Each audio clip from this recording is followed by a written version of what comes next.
Comment installer un volet roulant électrique en façade? Niveau de difficulté 2 marteaux.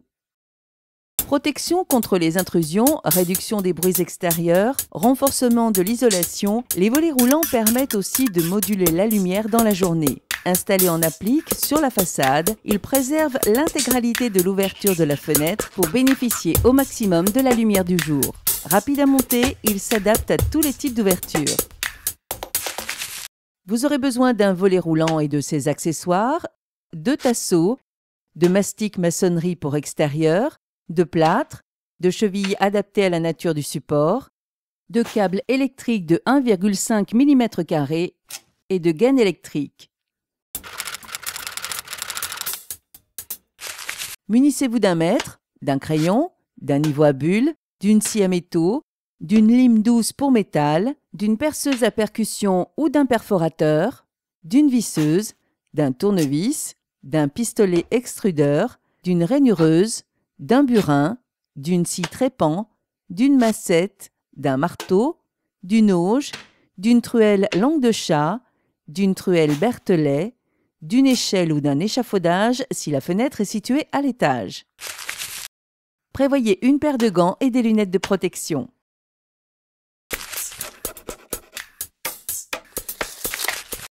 Avant de songer à installer un volet roulant en façade, il peut être préférable de déposer en mairie une demande de travaux.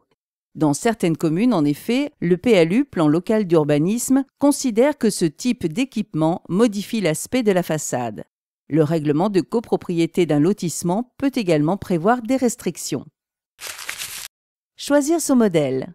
Principalement composé d'un coffre qui renferme les lames et de 2 coulisses pour les guider, le volet roulant peut soit intégrer le renfoncement de l'ouverture, soit venir comme ici se placer en applique sur la façade. Ce choix de pose est à préciser lors de l'achat car les coulisses sont parfois différentes. Vous avez le choix entre du sur-mesure ou un kit recoupable, aussi bien en hauteur qu'en largeur. Dans tous les cas, relevez avec soin la hauteur et la largeur du tableau.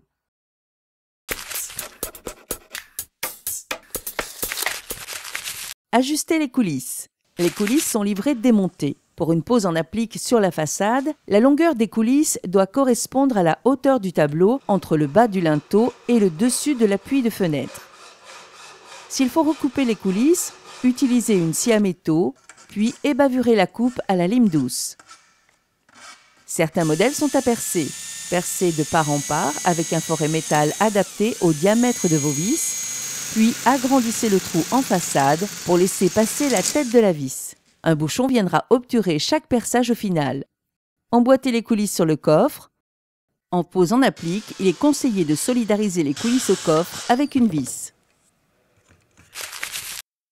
Attention, en cas de recoupe des coulisses, pensez à retirer le nombre de lames correspondant à la chute en suivant les indications de la notice.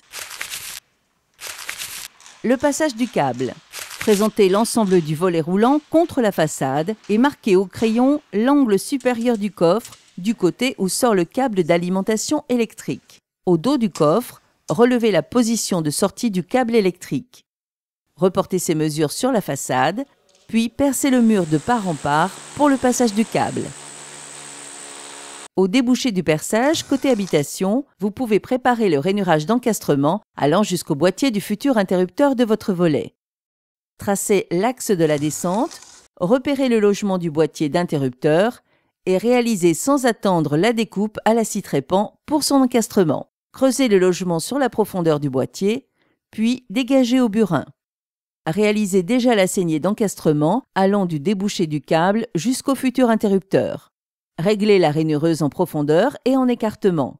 La saignée doit permettre le passage sans contrainte de la gaine et laisser 4 ou 5 mm au-dessus du conduit pour le rebouchage. Selon les cas de figure, on peut également rainurer la façade pour encastrer le câble qui passera ensuite au travers du dormant de la fenêtre.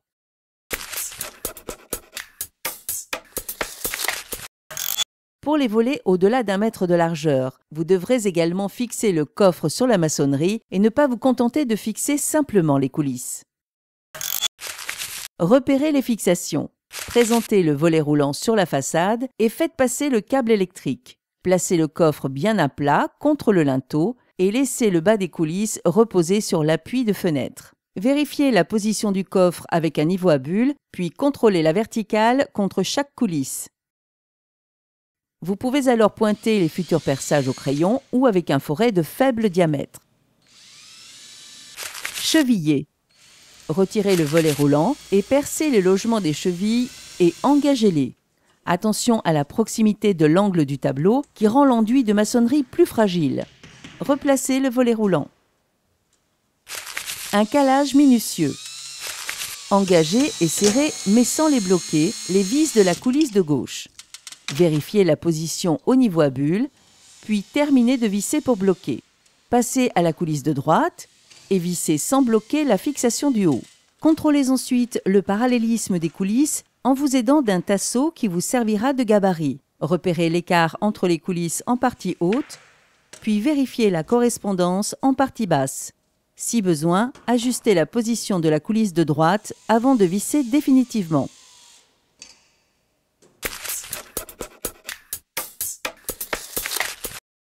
Avant toute intervention, coupez l'alimentation générale de l'habitation. Si vous coupez uniquement le courant au disjoncteur divisionnaire concerné, vérifiez l'absence d'alimentation au moyen d'un multimètre. Réglez l'appareil sur la mesure de tension alternative et en calibre 1000 volts. La motorisation est alimentée par une alimentation électrique de 230 volts avec terre, provenant d'un disjoncteur bipolaire installé dans votre tableau électrique et lui-même raccordé en aval à un interrupteur différentiel de 30 mA. Deux types de motorisation sont disponibles, la version classique à interrupteur ou la version à émetteur radio. Pour un modèle à interrupteur, prévoyez l'encastrement d'un boîtier d'interrupteur à proximité de la fenêtre. Pour un modèle à émetteur radio, un discret boîtier de dérivation près de l'angle supérieur de l'encadrement de fenêtre suffit, mais il faut pouvoir couper indépendamment l'alimentation de chaque volet pour procéder à la reconnaissance des émetteurs. Par souci esthétique, il est préférable d'acheminer les conducteurs de l'alimentation électrique de 230 volts sous gaine encastrés dans le mur. Établissez une saignée d'encastrement allant du tableau électrique jusqu'au logement de la boîte d'encastrement de l'interrupteur que vous avez déjà ménagé. Voir la vidéo « Comment faire une saignée dans un mur ».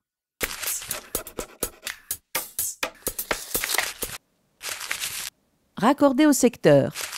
Branchez les fils en respectant les indications de votre notice et de l'interrupteur. Le réglage débuté. Branchez l'alimentation électrique. Le réglage débuté s'effectue ensuite par une sorte d'apprentissage du mécanisme en actionnant le bouton de montée puis de descente du volet. Là encore, suivez les consignes de votre notice. Petite finition. Pour une meilleure étanchéité, appliquez un cordon de mastic pour maçonnerie extérieure sur le pourtour du volet et les côtés extérieurs des coulisses. Des caches en plastique permettent d'obturer les trous sur les coulisses. Un principe de montage à la portée des bricoleurs qui permet d'améliorer le confort de la maison tout en renforçant la protection contre les effractions. Une question, un doute, un conseil? Contactez le 0810 634 634.